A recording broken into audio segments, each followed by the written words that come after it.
ఎవ్వరూ లేరు కదా అని మన దగ్గర ఉన్నటువంటి వస్తువులను తీసేసుకుని జోబులో పెట్టేసుకుందాం, దాచేసుకుందాం, ఇంటికి పట్టుకెళ్ళిపోదాం అంటే పని అవదండి.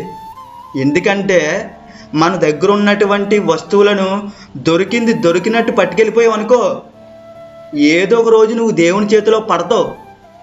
ఆ రోజు ఖచ్చితంగా మనకు ఉంటుందండి, ఖచ్చితంగా ఉంటుంది. గ్రంథం ఏం చెప్తుందో తెలుసా? దేవుని చేతిలో పడుట బహుభయంకరం, బహుభయంకరం.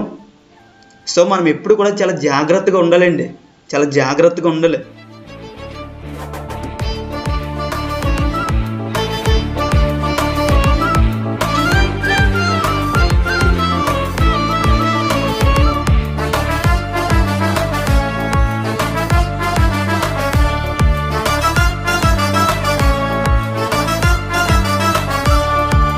దేవుడు ఉన్నాడు, నిన్ను చూస్తున్నాడు, నీ ప్రతి అడుగడుగు గమనిస్తున్నాడు.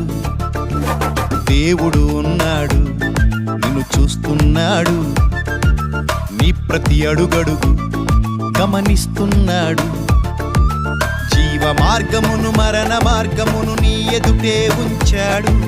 మేలు కీడులను వివేచించి ముందడుగు వేయమన్నాడు.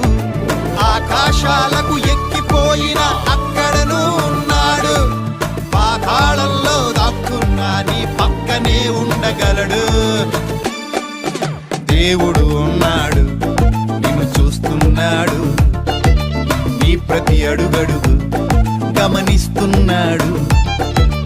దేవుడు ఉన్నాడు, నిన్ను చూస్తున్నాడు, నీ ప్రతి అడుగడుగు గమనిస్తున్నాడు.